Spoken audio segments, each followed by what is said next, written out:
And today we're going to talk about getting your book on the USA Today bestseller list. And our guest is Alinka Rutkowska. Welcome, Alinka. Thank you, Ted. So excited to be here. So I've written 5 books now. Oh my gosh. But I've never made the USA Today bestseller list. I've been on the obviously Amazon bestseller list for, I think, 3 months at one point. Amazing. I've never made any of the other big names like the Wall Street Journal bestseller list, USA Today. So what's that mean not yet. Not yet. So when somebody accomplishes that, how does it change their business? Well, it depends on what business you're in, but in many cases, it's a status factor, such as having a TED Talk, for example, or becoming a best-selling author or an author in general. So there are some tangible perks, such as if you're a consultant, when you're a best-selling author, especially the big lists, you can raise your fees. Or if you're a speaker, you can do the same because now they introduce you as the USA Today best-selling author, and you come to the stage with a book that you can also sell after your talk or during your talk when the book is online. So it really does elevate you. And I had a webinar not so long ago with an expert that helps companies grow their business. The first thing that he put in his bio is that he's an author of this book, this and this book, not his title as CEO. And I see our clients do the same thing, our authors. They tend to remove the CEO of such and such company as the first thing in their bio, and they lead with best-selling author. So it's something that brings you instant credibility and further authority. It's kind of like winning an Academy Award. Nobody can ever say, you're an Academy Award winner for life. You're a best-selling author for life. Exactly. It's for life. So that's, you can have it on your, tome when you, you can put that there. When I wrote my first book, almost 10 years ago now, I never imagined how people perceive you differently. When you actually have a published book from a real publisher, it just elevates you to such a high level. It took me a couple of years to really accept it. It's like the credibility level goes through the roof. It does. And when I published my first book for authors in 2015, it was called How I Sold 80,000 Books. That was a game changer because, before, yes, I would help people and get results, but now I was the author of this book. And that made a big difference. The book got an award. It has like 700 reviews on Amazon. And all these years later, it's still bringing in clients in the door. So this is another benefit. Like when you have a book on Amazon that's positioned well, it's going to keep bringing you traffic, if you're an entrepreneur.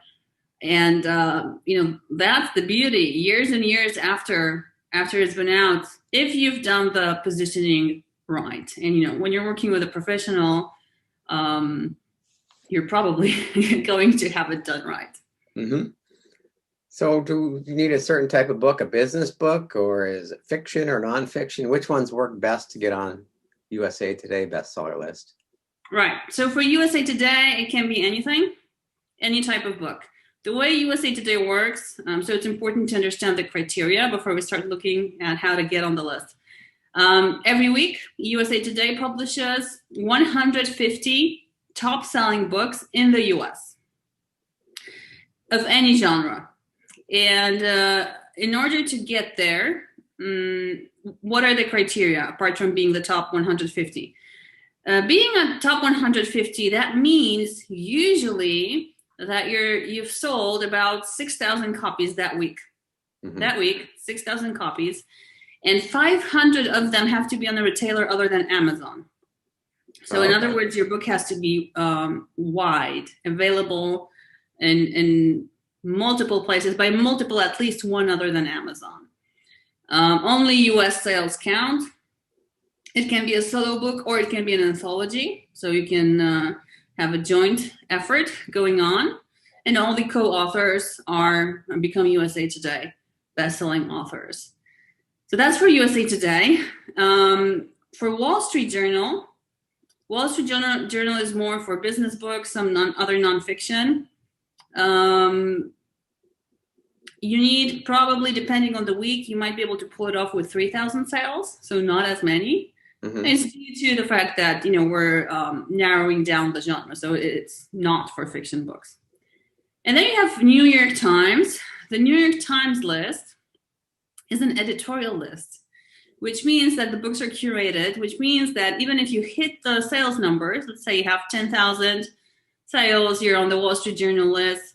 If the guys at New York Times don't like you or your publisher, they might just say, well, I'm not featuring this author or this publisher. And well, that's it. They're an editorial list.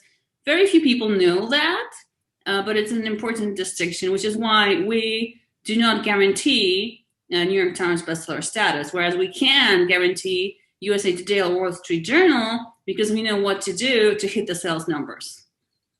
So like the New York Times is more like who you know rather than how many books you sold. Well, we don't know anybody there yet. Maybe after this interview. Right. But yeah, we don't have those strings to pull, so we just have to get on the list like everybody else with the sales. So how long do the books? Do they need to be like 150 pages, 200 pages? Is there any criteria for the book? No. No, but for the trade and potential, for example, opportunities with foreign rights, you don't want to exceed 250 pages. Mm-hmm. So right now we're launching a book that we're aiming at hitting the list. So USA Today, Wall Street Journal. The book is called Business Success Secrets. So it's like number 1 in nonfiction, top 10 in the whole Kindle store. That's right now. And it's 350 pages, so it's a big book, which means that it's going to be difficult to get potential translation deals, so to sell it for foreign rights. And the reason is that the publishing houses that buy licensing rights, they have to translate the book and pay for the translation. So when it's so long, their costs go up. Yeah. But there are other perks to anthologies, big anthologies, and that's why they're done. And we can go into the difference of launching a solo book and an anthology. Okay, yeah, that'd be great. Mm-hmm. So I've been part of some anthology books. When I first, it was almost 15, 20 years ago. I wrote a chapter of a book of an anthology. So you wrote in 3 different books over a couple of years. Right. Yeah. Well, let's just look at some numbers. To hit the list on your own, so let's say you need 6,000 sales. And now let's make some assumptions. Let's say that your Amazon page converts at 50%, which means that half of the people that end up on the Amazon page buy. Okay, makes sense as a conversion rate? Yeah. I think so. Yeah, so now you need to get 12,000 people on your Amazon page. So how are you going to do that? You need to mail, the right number of subscribers. So I did the math, and if you have a 2% click-through rate, which is a normal click-through rate, mm-hmm. You need 600,000 subscribers on your list. So you need 600,000 US-based subscribers, because only US sales count, to get on the list. So if you have let's bring it down. If you have 500,000 people on your mailing list, then you're probably able to pull it off on your own. Right. So that's pretty challenging. On the other hand, if you're working with others to do an anthology, then 500,000 people, divide that by you decide how many. Mm-hmm. Let's say 50. That's a lot, right? Yeah. But then you're talking about 2,000 subscribers each, if I did the math correct. Yeah. That's more doable. Go ahead. There's more people with 2,000 people on a list than 500,000. Yeah. Yeah, so it's much easier to hit the list when you're working with others. Yeah. That's why I think anthologies. What else can you do? You can try to hit the list with some paid advertising. But again, if you think about what you need to spend per click, let's say $2 to $5, per click at a 50% conversion rate, then again, you might be looking at a like $60,000 investment to try to hit the list, because Right. you optimize those clicks, and very often they won't even allow you to spend the budget that you have available. And then you'd have to have some kind of offer afterwards, because I did advertising for my books, and sometimes it costs $30 to $40 in paid advertising to sell one book. So you obviously have to have something else to offer them after they buy the book, or you're going to spend a lot of money. Yeah, but I mean, and very often it is a status play. So once I was at a summit, and one of the attendees asked, well, when you become a USA Today best-selling author, do you become a millionaire? That was a sweet question. And I said, these are two separate projects. Yeah. No, it's true. You don't get rich off business type books, but it opens a lot of doors, so you get a lot of business from it. Yes, absolutely. Yeah. I'm not going to sell $1 million worth of my books, but I could sell $1 million of services from my book, from people seeing my book. Yes. And I know many people who have. Yeah. That's great. So option B is an anthology, where you basically, instead of trying to put together 500,000 people on your subscriber list, which might take, a couple lifetimes, you put together 30, 40, 50 co-authors. You give them a requirement that they each need to have a specific size list. So depending on how many co-authors, you tell them they need to have at least 10,000 or 20,000 subscribers on their list, to hit those numbers. And you need them to mail, because over an extended period of time. Because it's one thing that we didn't mention that's important is that you can also hit the list with a pre-order. So you can put the book as a pre-order for months, and then all your pre-orders that you accumulated during that period will count during the week of the launch. So the week that you're aiming at hitting the list. And here, the true challenge is recruitment. How are you going to recruit these authors?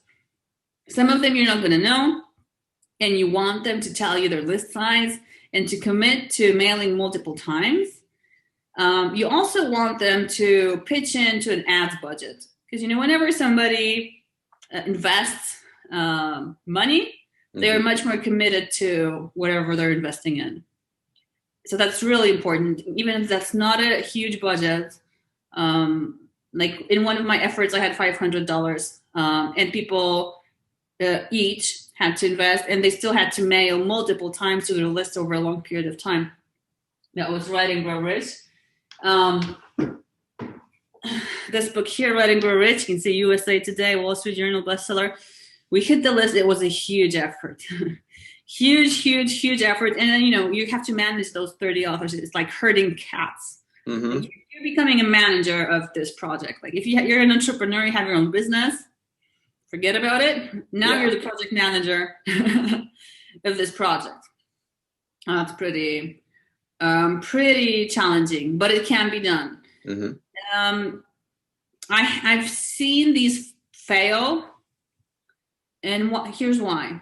They start to fail when you want to find Shamu the whale. So, every event, every book needs Shamu the whale, right? So people want to be in it because somebody else is in it. Mm-hmm.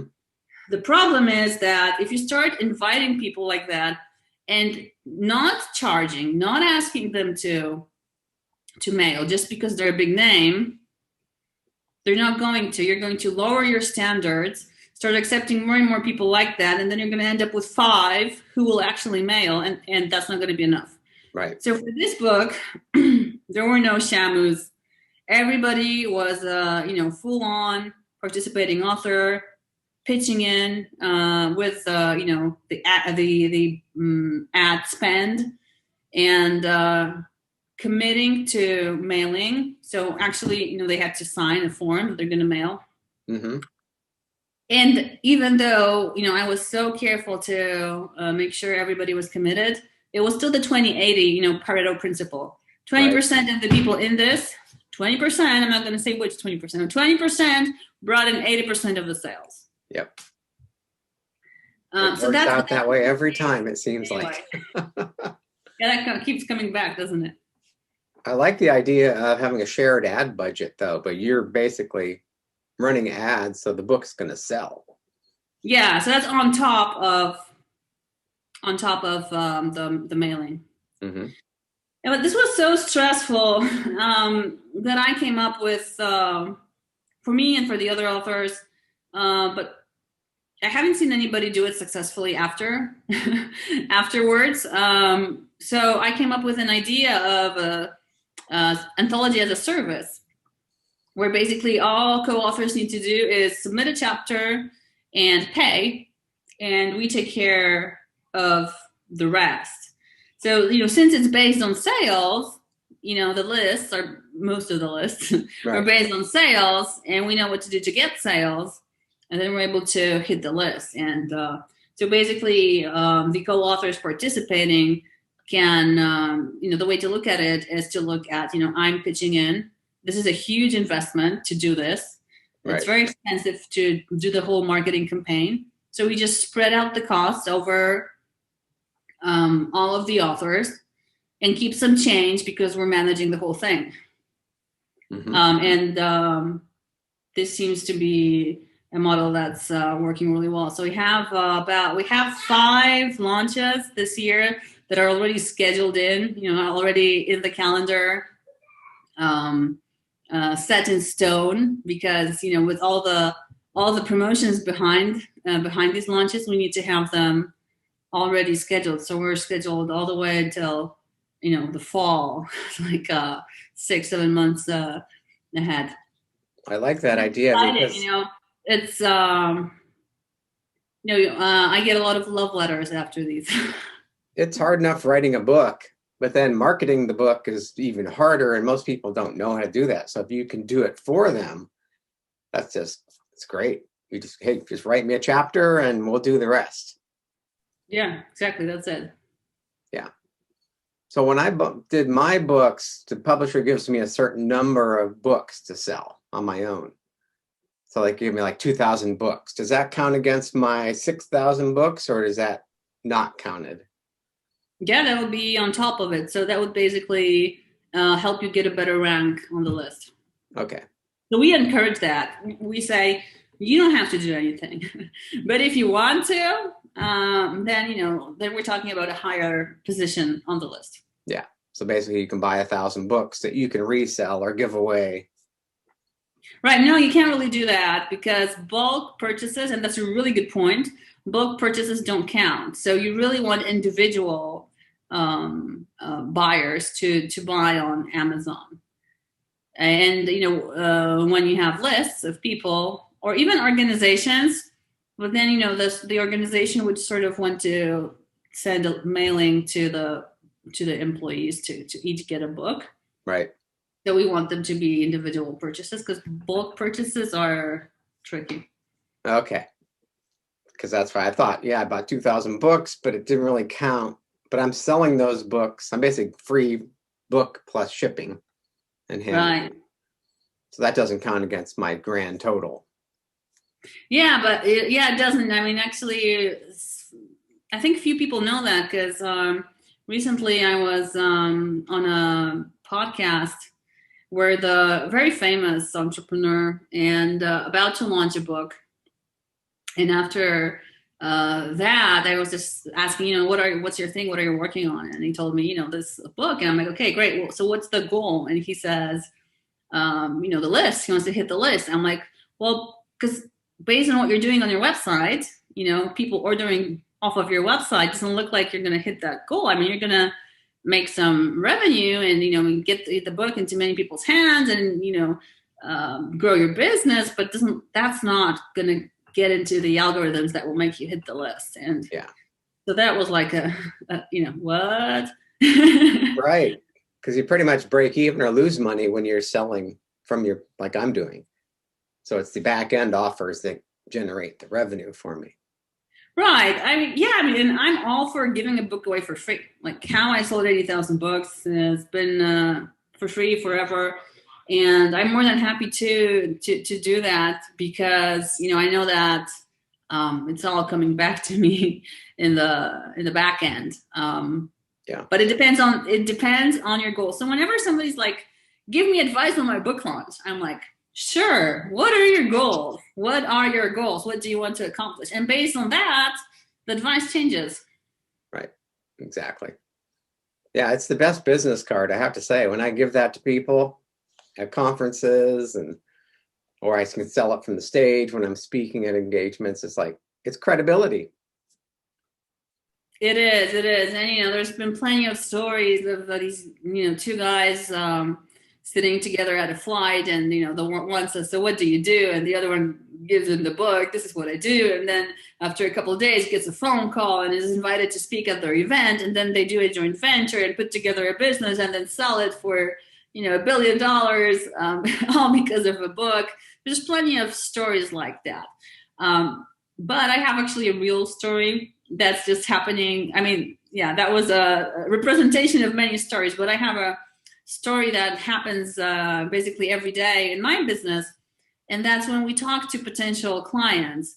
And we always recommend that they at least scroll through our book, Outsource Your Book, this one here, before they talk to us and what we can do for them, because it completely changes the conversation. Mm-hmm. They have all the background knowledge, all the foundational pieces. They know what we do, how we do it.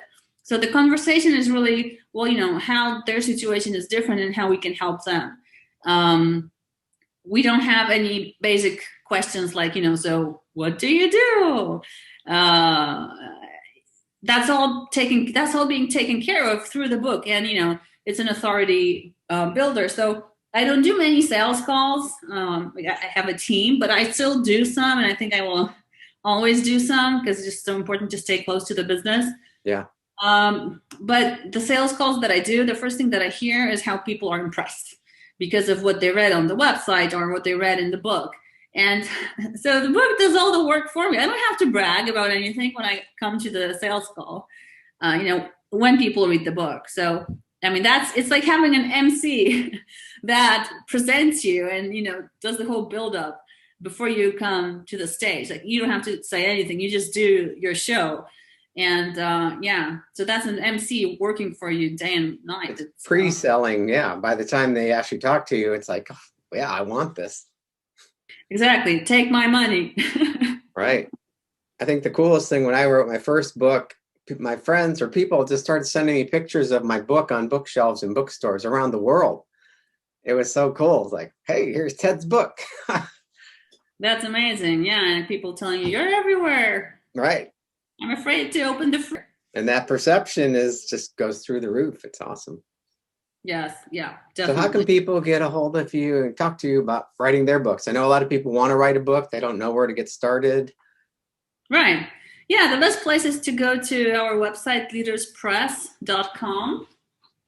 And you can wait for the annoying pop-up, and then you can put in your name and email and get this book, Outsource Your Book. That's basically, it outlines the 17 steps needed to write your book or outsource the steps. And you'll also get an audio version. So if you're listening to this, you probably like to listen, and you can get the audio and listen to that. And yeah, everything is, you'll see how it works. So you'll see when you open the book that there's a link that invites you to go somewhere if you want to work together, And this whole funnel you can replicate in your own business. Yeah. Great. Well, thank you so much. I've learned a lot, and I'm already written 5 books. So now I know what to do next. Awesome, Ted. Well, thank you. This has been amazing. Great. Thank you.